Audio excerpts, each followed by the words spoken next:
Okay, welcome back, everybody.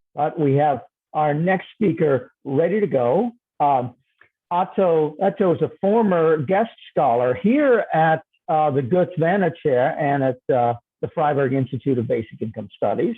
He has now moved on to take up another guest position in the United States and comes to us from there right now. He's going to speak on libertarian perspectives on basic income. Go ahead, Otto. Well, thank you very much. And yes, indeed, it's good to see some of you for the first time, others for another time. But I today want to provide kind of an overview of potential arguments for basic income from the libertarian point of view. And of course, to do that in 20 minutes is not quite possible due to the rich diversity of views within this, what I consider to be a family tree of positions and arguments and ideologies.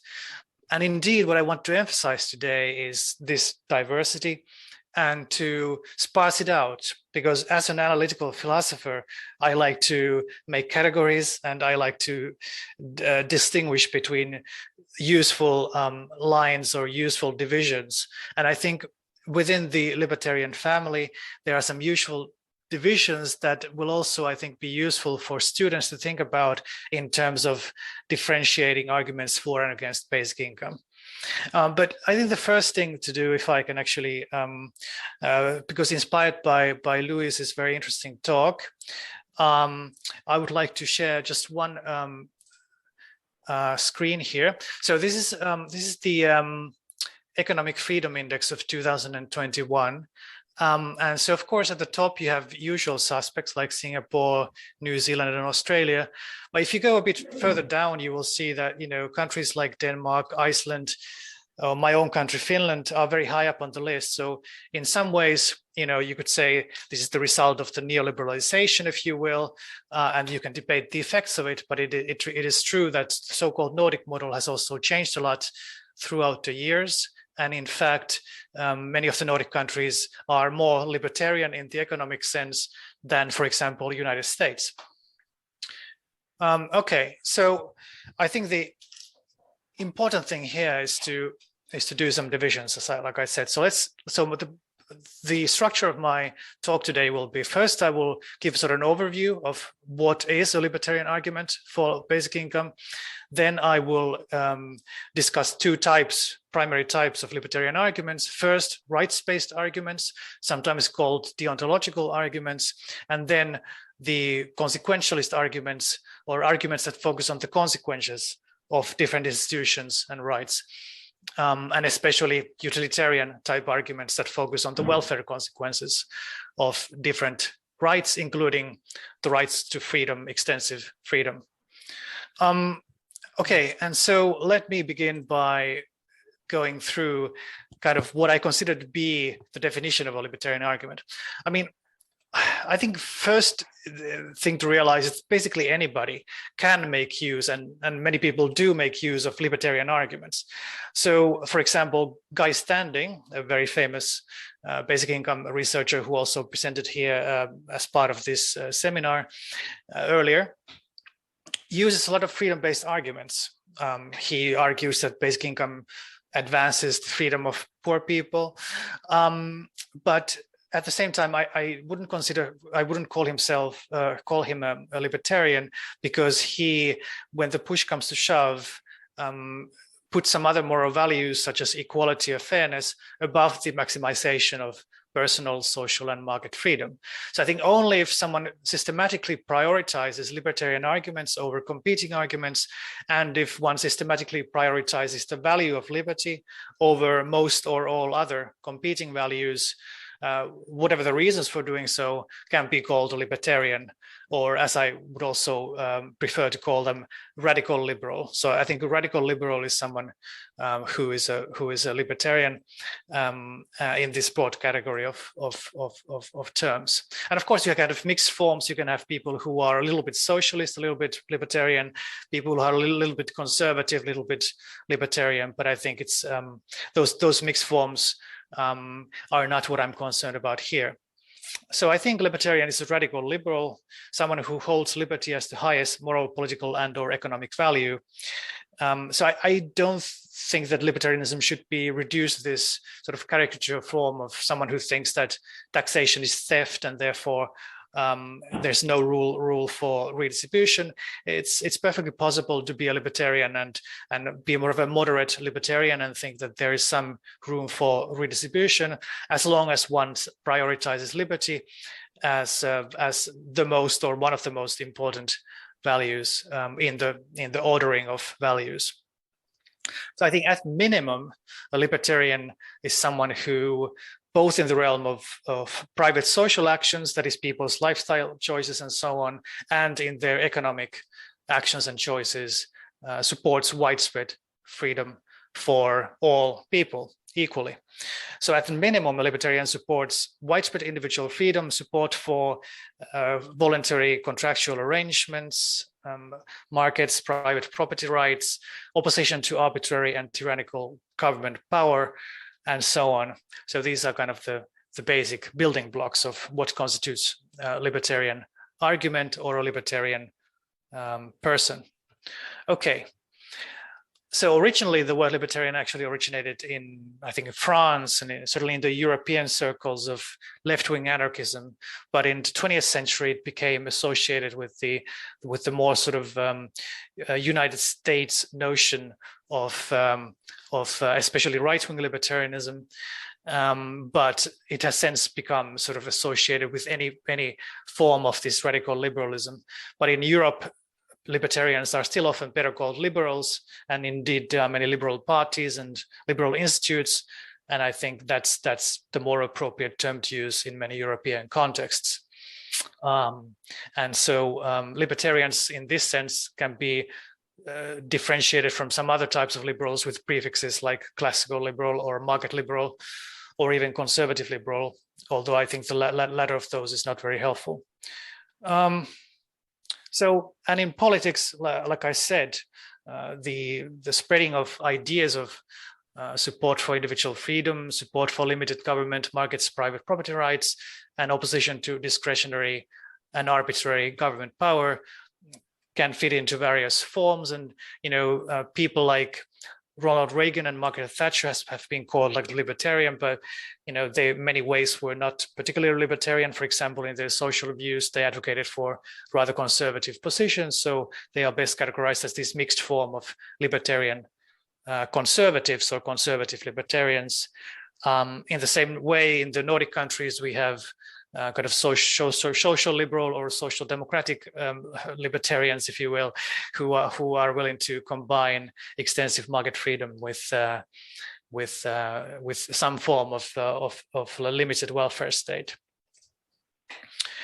So in the family tree of libertarianism, there are also, so just to preface my division here, although I divide the libertarian arguments into RightSpace arguments on the one hand and consequentialist arguments on the other hand, there is also the field of the category of contractarian or social contract arguments, of which James Buchanan's Democrat model is a good example.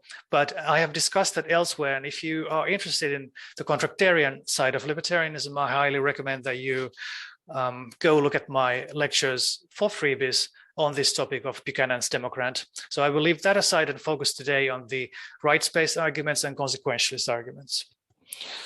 And in the family tree of libertarianism, on another dimension, you can think of them as how much room they are willing to countenance to the state. So at the one extreme, you have extreme anarchists who believe that maximizing freedom means having no state at all. Moving a little bit towards support for the state, you have the so-called minimal state theorists or night watchman state libertarians, such as Robert Nozick and Murray Rothbard, for whom there is a case for a minimal state that protects private property rights, supports the courts and the police and the army, but otherwise does not engage in redistribution. For those categories, two categories that I mentioned, it's very hard to support basic income, although in some cases, that are rather rare and unexceptional, they might, at least the minimal state libertarianism might be used to justify basic income. For example, in Robert Nozick's case, if one reads some of his principles as giving weight to historical injustices, for example, that might justify implementing a temporary basic income scheme to rectify them. But more usually, the support for basic income starts when we move even a bit further towards kind of the moderate classical liberals or market liberals, of whom people like Milton Friedman and Friedrich Hayek are perhaps the most famous, and their contemporary followers, such as the bleeding heart libertarians, so-called bleeding heart libertarians like Matt Zolinsky and Michael Munger, for whom some amount of limited redistribution and perhaps other welfare state measures is justified, and especially support for basic income has been proposed by all of the people that I mentioned in some form or another. And then, of course, you have people like, well, Karl Widerquist and people like that who are on the associated broadly with the sort of left libertarian side of the argument, or on the margins of it, at the borders of it. You have people like Henry George, Hillel Steiner, Philip van Parijs, and Karl Widerquist, who base their arguments on the value of liberty and the compensation for the liberty lost in the institution of the private property system, but who otherwise support wide-scale individual freedom for people. Although they reach, even within this category, there are many differences of what exactly that entails. So let me now turn to the RightSpace libertarian arguments. So again, I want to emphasize that I'm not providing here my view, although that was very tempting to me to say, here is my preferred way. I should perhaps come clear out of the closet and say I am more sympathetic to the consequentialist arguments for widespread individual freedom, and those are the ones that I will discuss the last. But I think also the libertarian arguments for UBI can be rather intuitively appealing and worth considering. So I think the prima facie opposition that comes from right-based libertarianism to basic income can be easily understood if one understands that a right-based libertarian believes that individuals have some rights that cannot be violated for the sake of the collective good or for the sake of the welfare of other people. So in Anarchy, State and Utopia, Robert Nozick famously sets out the prima facie right libertarian case against redistribution when he writes that this is the first sentence of the book. Individuals have rights, and there are things no person or group may do to them without violating those rights. And indeed, he continues, there are only individual people, different individual people with their own individual lives. Using one of those people for the benefit of others uses him and benefits the other. To use a person this way does not sufficiently respect and take account of the fact that he is a separate person, that his is the only life he has. Now, from this, Nozick argues that redistributive taxation is on par with forced labor. Now,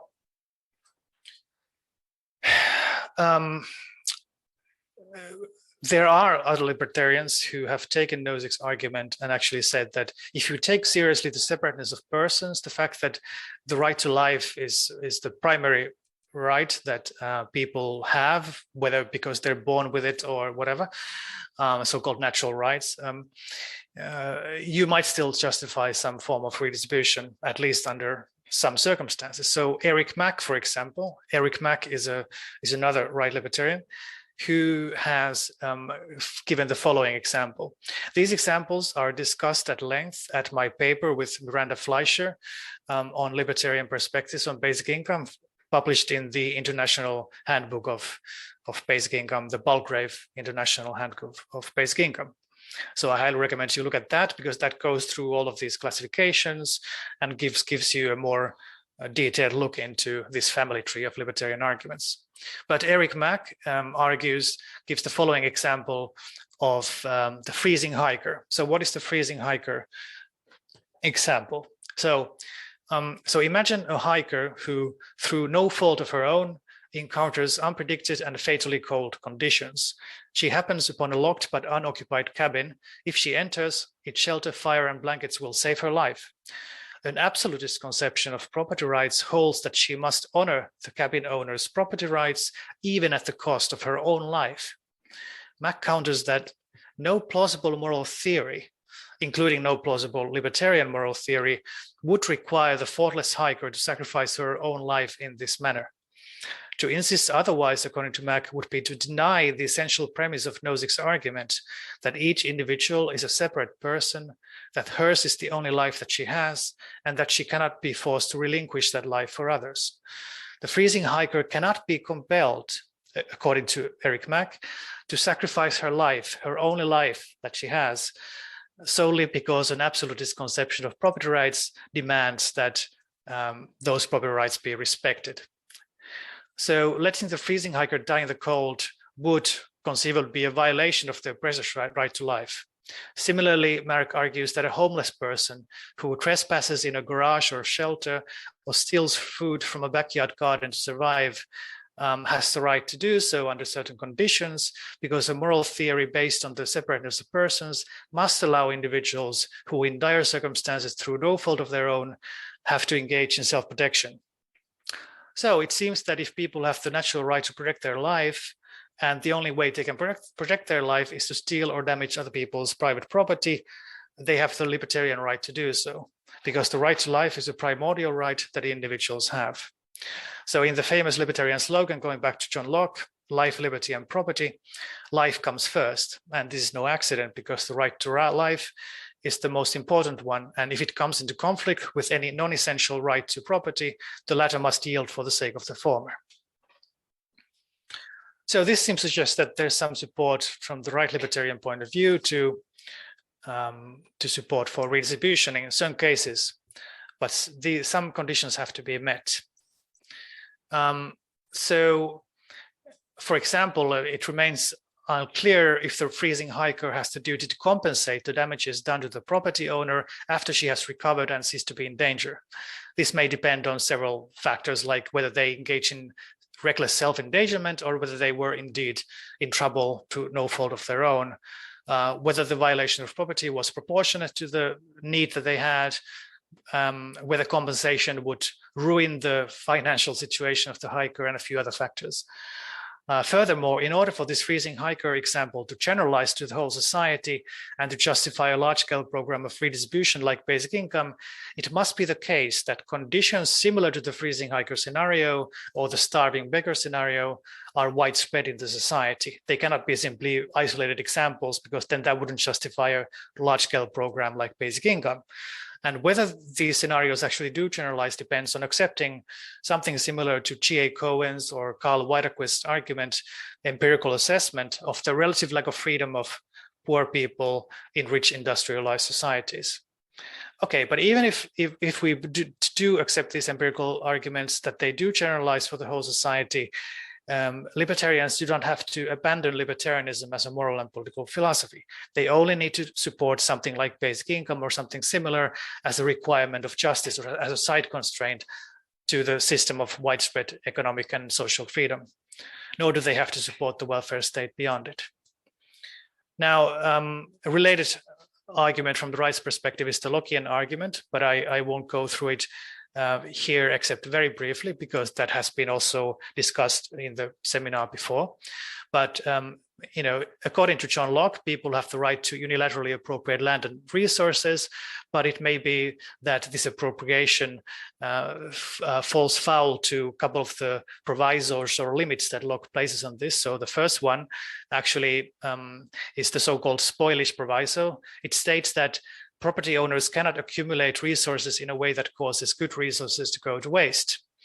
The reason is that appropriation is only justified when it leads to productive economic activities, and wasting resources is not a productive activity. So if I have good apples in my storage that are about to go to waste, but I cannot consume them all by my own, nor am I willing to sell them or give them away to others, and there are people around who are starving, I have lost my title, my property title to those apples, because I have let them go to waste. So poor people have a claim of justice, as Locke emphasized in the first treaties of government, and not just a plea of charity, but a claim of right for the excess of other people's resources. But Locke argues that this proviso does not necessarily apply in a complex industrial society where people can sell their apples in the market. And therefore, if they sell their apples to the market, they have already relinquished their duty to let other people steal their apples or appropriate them for themselves, because they can simply buy them from the market, according to Locke. And of course, the famous enough and that's good proviso, which is another side constraint on appropriation. But as people like Karl Widerquist and Henry George and others have pointed out, even by Locke's own standards, this proviso is currently violated all the time. But this has all been discussed in the seminar, so I will leave it here, except to say that it seems that the principle of unilateral appropriation without some compensation from purely Lockean grounds can be said to lead to the propertyless effectively becoming served to the landowners, which would be unjustifiable under some circumstances, which might justify something like basic income. And the whole category of left libertarian arguments then follow this line of argument and develop it into different directions. So the last of the rights arguments that I wish to discuss very briefly is Robert Nozick's argument about historical injustices that I already briefly mentioned earlier. So Nozick argued that people have the right to appropriate on Lockean grounds, but if it can be shown that past appropriation was not legitimate, then the title of all subsequent transactions from that original historical point are not justified. And if we can show that in the past, property was acquired through theft or other illegitimate means, for example, by violating the Lockean provisos, then we can justify current redistribution as a rectifying measure, and indeed as a requirement of justice to correct for those historical injustices. Then the empirical question becomes, were those original appropriations done according to justice, or were they based on theft and thievery and robbery and murder and all those things that you often see in history? Okay, but let me now move to the consequentialist arguments. So the consequentialist libertarian or classical liberal arguments argue that a system of widespread individual freedom and limited government can be justified on the basis of the good consequences that they are expected or supposed to have. A good example, or perhaps the most influential historically of this, is David Hume's argument, and also his friend Adam Smith's argument, that under certain assumptions, a system of private property rights and free markets produces great advances in social wealth and also the satisfaction of consumers. So examples of this are Adam Smith's argument for the invisible hand mechanism of the market in The Wealth of Nations, and also David Hume's argument for the fixed rules of justice in his inquiry concerning the principles of morals. More contemporary examples of this include Hayek's and Friedman's arguments for a free society driven by economic competition, and their argument that a system of fixed rules of property can be used to increase social output, put scarce resources into better use, facilitate entrepreneurial innovation, and ultimately consumer and citizen satisfaction. And there are different varieties of this argument, and again, this is a sub-branch of the tree with many different branches, many different varieties. But already David Hume argued in his principles of inquiry concerning the principles of morals that although it seems that fixed rules of property, so that everybody sort of has a good idea of what they own, they can make voluntary transactions with others to make contracts, to improve their lot and to contribute to social welfare. They are good for society, but it is obvious that such rules, and this is a quote from him, it is impossible for those rules to prevent all particular hardships or make beneficial consequences result from every individual case.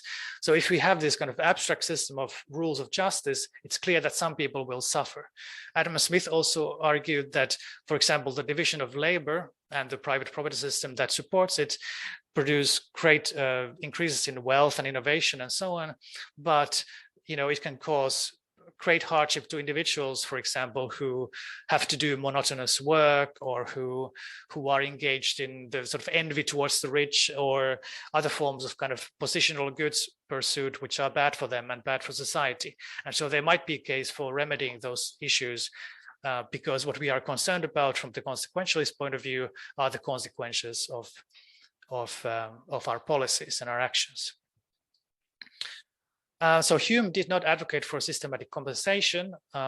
Adam Smith argued for some forms of support for public goods and for education and a few other areas of support from the government, but not for basic income or anything close to it. But more contemporary thinkers like Hayek and Friedman have argued for something similar to basic income or a negative income tax in Friedman's case. For somewhat similar reasons. They argue that social flourishing or long-term social welfare is best guaranteed under a system of fixed rules of private property rights and free markets and so on, although with some room also for various public regulations and services. But nonetheless, there might be a case for providing a social insurance scheme, which sort of helps the system to gain public support, because it takes care of some of the hardships that people inevitably have to face when under the system they lose their jobs or they lose their source of income, or the very many different ways in which this abstract impersonal system of rules produces bad consequences for them in the short run. So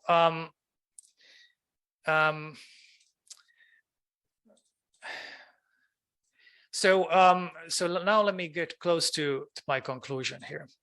So why would someone like Milton Friedman or Friedrich Hayek support something like basic income? Well, like I said, it's a matter of understanding that if you want to have redistribution from the point of view of facilitating market transactions, facilitating innovation, and facilitating the flourishing of social welfare on the basis of the free and open society, you want to have the rules of redistribution be designed in ways that support individual freedom, both social freedom and economic freedom. And so, for example, Friedman argues that if there is to be a program to alleviate poverty, it should be directed at the poor, not at this interest group here, this interest group there, not to farmers, students, and so on, but to everybody, to have the same rules for everybody, to minimize privileges, and to grant the same rights to freedom to everybody. And therefore, something like basic income might be a good way to do that, and also to substitute for a wide variety of programs. And this is what differentiates libertarian arguments from many others. They argue that the basic income should be used to substitute for most, if not all, of the existing subsidies to various groups like farm subsidies, student subsidies, minimum wage laws, tariffs, professional licensure regulations, and so on, and therefore be a broad general substitute for the existing welfare state measures. And of course, it supports the market system in also the way that, as Hayek emphasized, the price system, with its capacity to convey signals to people, is very good at taking advantage of local and dispersed knowledge. And this is the famous argument of Hayek for the epistemic properties or the knowledge producing properties of markets. And therefore, something like basic income respects the price system because it gives people cash, which they can use on whatever they want.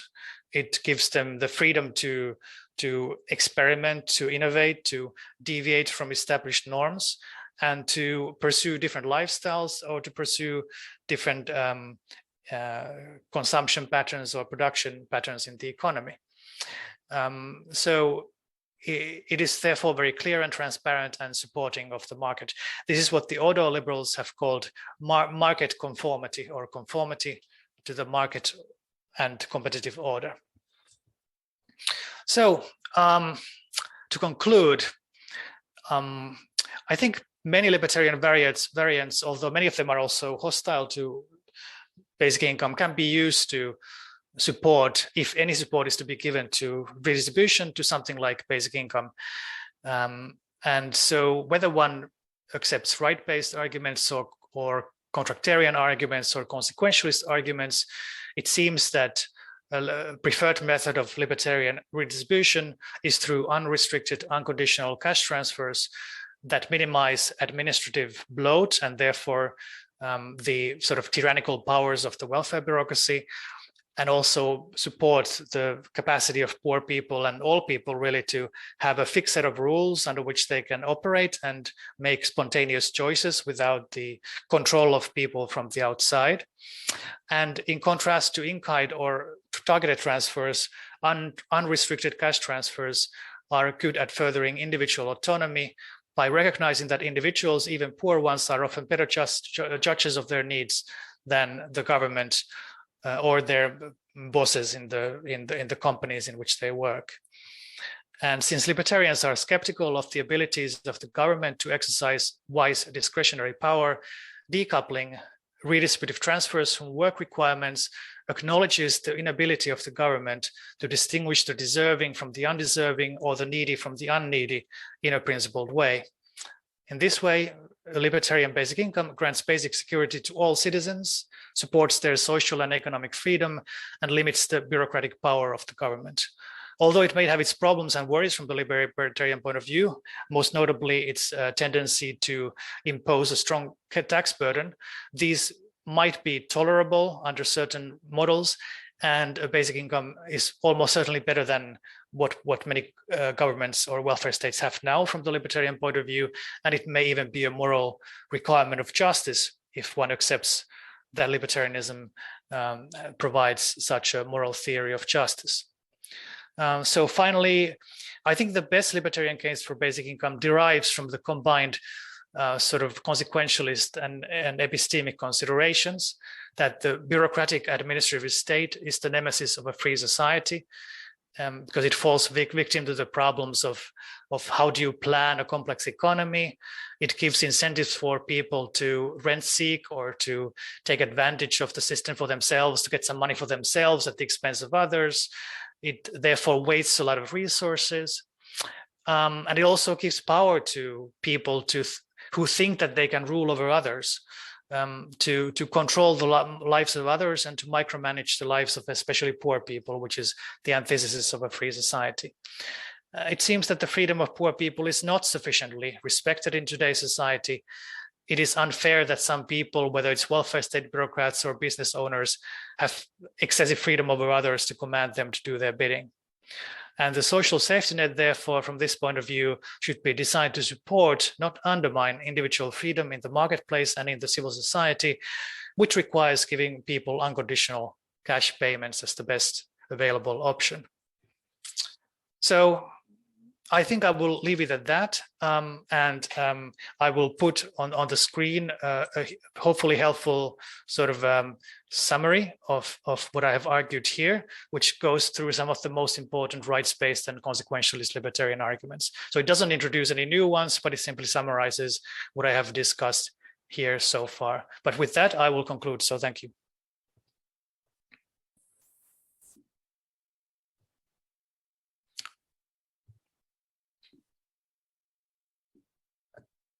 You're muted, Karl. I'm reading this table, so I am.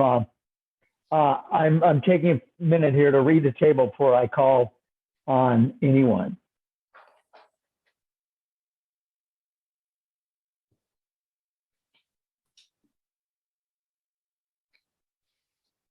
All right. I believe Chalanan has prepared some comments. Please go ahead, Chalanan.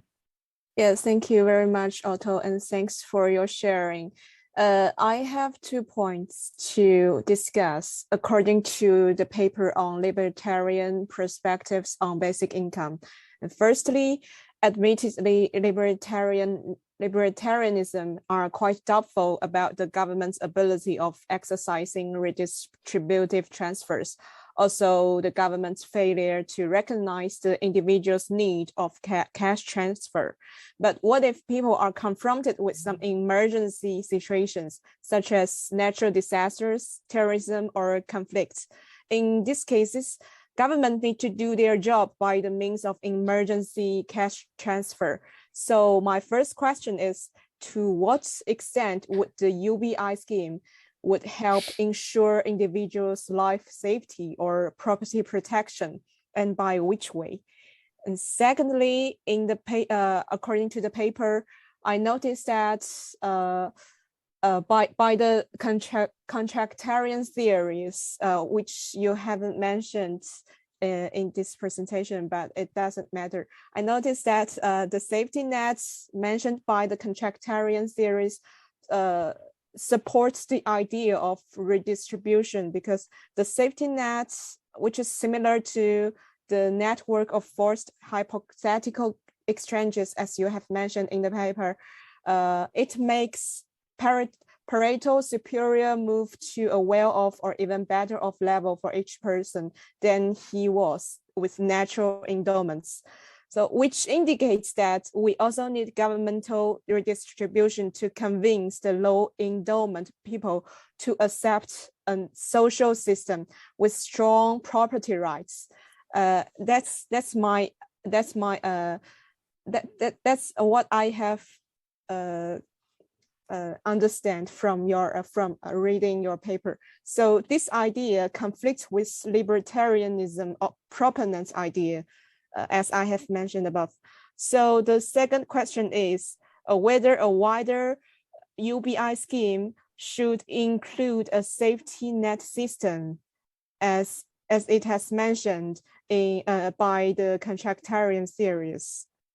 So that's my 2 points I would like to raise up. Yes, thanks. Oh, thank you very much. Yes, the contractarian position is something I left out, but it's something I've obviously discussed in the paper and also in my other papers on James Buchanan. And it seems that when one takes this contractarian point of view, it really depends on the assumptions that people have going into the hypothetical scenario about where they would end up in the society that they choose from behind the veil of ignorance in the contractarian original position, as Rawls calls it. So it really depends on if people assume that under this kind of right system, for example, be it, let's say, minimal state libertarianism, they would end up in a position that they would feel happy with, or they would expect to be happy with. If they are very risk averse, they will choose a society with a very strong safety net. If they are skeptical towards the power of markets, they will allocate more power to governmental economic decision making. And so if the libertarian system or some version of it is chosen, perhaps with a basic income, behind the veil of ignorance, it will have to satisfy the assent of all people. And in this sense, I think Karl is very right to focus on the pursuit of accord as the sort of ideal. I think, I see it as sort of a continuation of the contractarian. He probably sees it as slightly sort of an alternative to it, but at any rate, the pursuit of accord, or the pursuit of a contract which is really acceptable to everybody, is, I think, a very powerful way of thinking about the justification for something like libertarianism. Now, I think that behind the veil of ignorance, if people come to think that system of robust private property rights, healthy respect for individual and social freedom, and so on, is the one that would make the majority of people, or in the ideal case, everybody better off, that's what they would choose. And if they have something like a basic income as a support system, I think that would be a way to, in a way, buy people's assent, or to get more and more people signed up for the system if they realize that even if things go wrong, they have something to fall back on. Okay, so that's my answer to the question of social contract. And now let me briefly discuss the question of emergency measures and how to deal with crisis. Now, this is something I have written about in a recent paper, which I highly recommend you read, available in open access if you Google it, which I think is called Permanent Crisis Management, the Rule of Law, and Universal Basic Income. And in this paper, I argue that emergency measures can also be divided into two categories. There are rule-based emergency measures, and then there are discretionary or targeted emergency measures. And if we have something like basic income in place, that constitutes part of the rule-based crisis responsiveness of a society, because it corresponds to an automatic rule-based safety net or support mechanism for people who happen to fall through tough times. In this sense, basic income is best understood as a sort of firm foundation for surviving through an uncertain and complex environment where people face lots of challenges and include some major crises. But whether it's enough, I don't think it's enough on its own. So I think moments of crisis probably call for some combination of rule-based responses, or this kind of automatic safety nets, and also more targeted and discretionary measures. And so therefore, I think that some hardcore libertarian positions would have to be compromised in crisis situations. And so I think, whether it's natural emergency or war, it seems that one has to not only have something like basic income and private property rights and the rule of law in place, but also some mechanism for empowering, hopefully temporarily, and hopefully within some limits, some emergency authorities to implement some targeted transfers on top, or targeted measures, regulations, and so on. Thanks. Yes. Okay. So would you like to follow up, Shona? No, not anymore. Yeah, I think. Thank you very much. Solve my problem. Thanks. Solve my questions. Okay, I have a question from the comments section. A written question from Hans Florian Hoyer. It says, would, from a libertarian point of view, a separate type of money, parentheses, dividend, be feasible to organize the participation in what everybody needs all the time? Would a separate type of money be feasible to organize the participation in what everybody needs all the time? So I'm not sure if I completely understand the question, but if I take it to be asking whether something like, whether it's sort of what I answered, I think, to Chao-Nam, perhaps, in terms of, do I think basic income alone would be enough? I think under many circumstances, it would be actually an improvement over a situation where you have sort of a very active government that doesn't have any fixed policy in place, or no automatic mechanism, but is always trying to sort of one-up the situation to outsmart the new circumstances. I think it's very good to have some stable mechanism in place. And I think it is feasible to have such a mechanism. And if we have a stable mechanism, we can be clear about what the costs are going to be. Of course, they're going to be higher if the economic productivity is higher, or if more people are without jobs. But you can predict and expect a system to be able to withstand many shocks, but not all of them. So I think that it's probably necessary to have some combination of policies. But I don't know if that was actually the question that you asked, but that's the best I can do. Yeah, I was a little unclear on that myself. Now, let me make some comments here. I don't identify as a libertarian, but I am certainly a student of libertarianism. I've read a lot of libertarian authors, and it is really interesting, the relationship between basic income and libertarianism, because based on the dispositions of most people who identify as libertarian, which I might call right libertarian or propertarian, but often prefer to call themselves libertarian, simply libertarian, but also with the broader natural rights approach to property rights that stretches back to Locke. But in this tradition, there's a strong disposition against redistribution of income, and there is.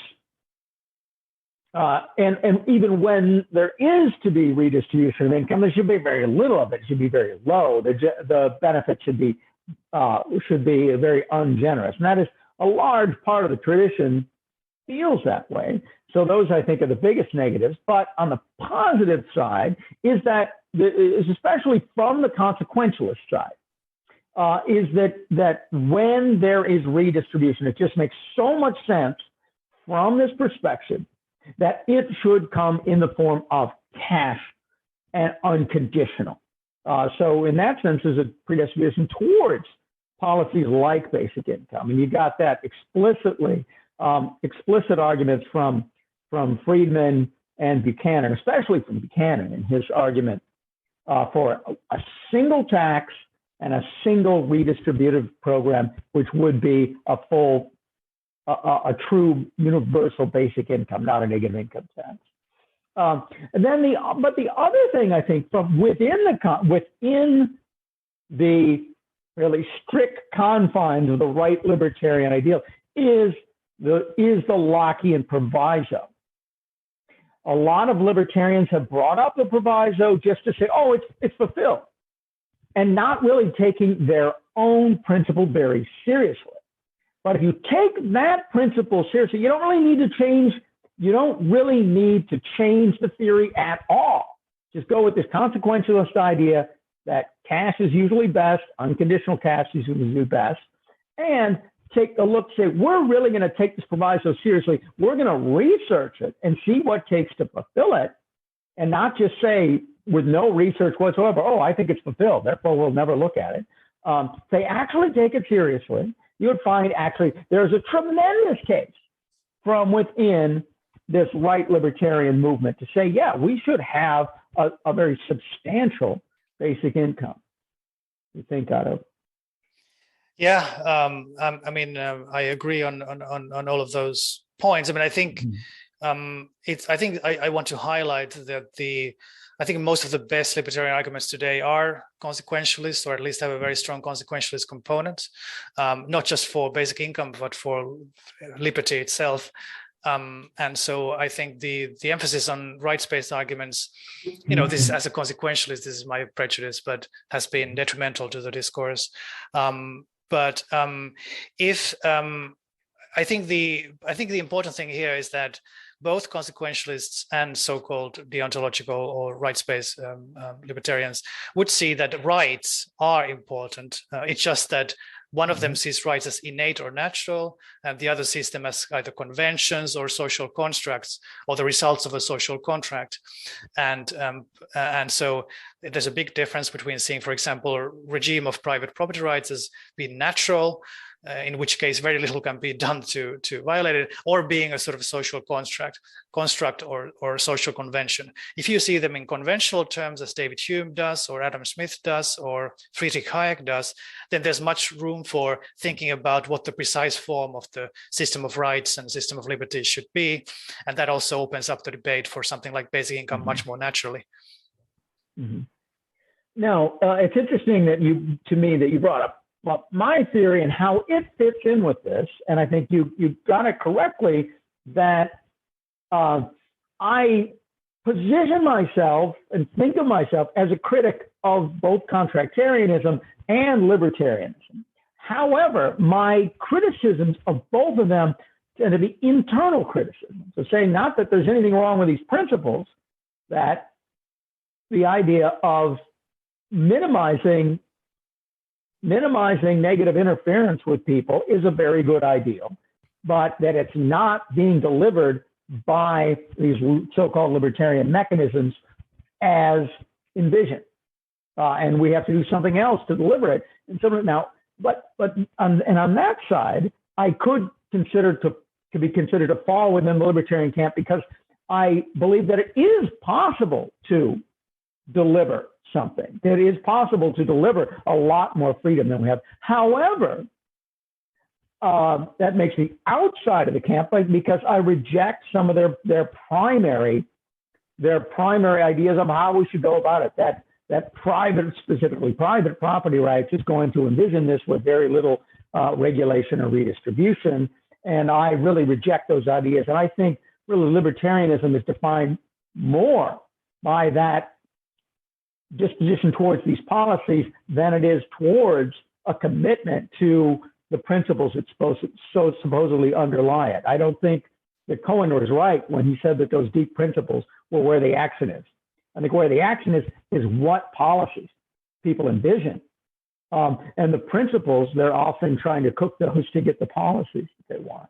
So in that sense, I reject the libertarian tradition. I don't identify as any form of libertarian. However, there are people from within the tradition, such as Kevin Carson and Rodney Long, who I find myself agreeing with all the time, even though they're still using this name. And they're making some of the same criticisms I am of the center. They're still using this term. And similar with me, now on social contract theory, I say, I like what you're trying to do. You do not deliver it and you cannot deliver it. That no institution, no set of institutions really delivers the social contract ideal.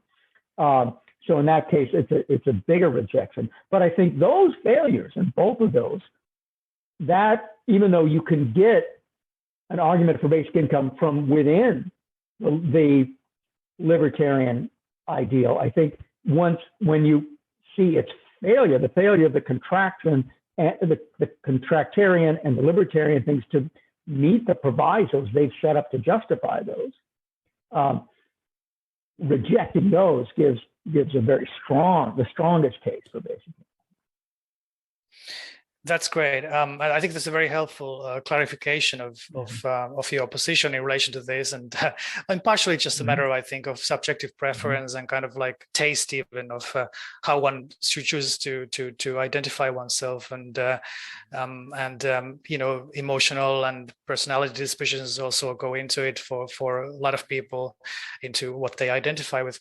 But I think you are right in saying that libertarianism today is not just commitment to lack of negative interference, but it is almost always correlated with an empirical assessment of the types of institutions under which those principles are best justified. Now, I don't think this is a necessary one. I think we should be moving in the direction where we actually go deeper and just and think about very freely about what those institutions might be. So, I think that, for example, if somebody could convince me that a system based primarily on community property or public property would have better consequences for not just public welfare but also individual freedom, then I would support those. And I also do support. I have to say support a system which is a mixed system,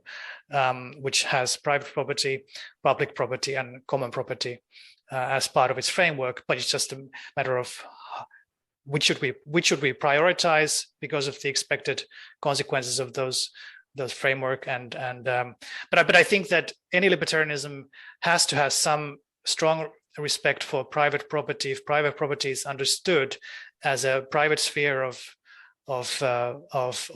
resource ownership, and in this sense, I think even your model has the basic income as the private property of the people who have it, because they have the right to exclude others from access to it. Yeah, I do agree that there are times and places and in ways in which having those kind of rights are advantageous to people. But I would put many more restrictions on it than your typical libertarian would. And it's much more how much common, public, and private property you need is very much an empirical question. But it's also one that has to balance balance the duties imposed. When anytime you make a choice between those institutions, you're imposing duties on individuals, not just giving freedom to the ones who get to control the property, but imposing on duties on ones who don't. We have to take seriously the repercussions of that. And I don't think even most left libertarian theories do that sufficiently. That's great. I agree with all of that. Okay, well, we have used our 55-minute hour anyway. So thank you very much, Otto. Thanks for joining us. Thanks for everyone who participated. So thanks a lot, Otto. And Thank you so much. I will see you next time. See you later.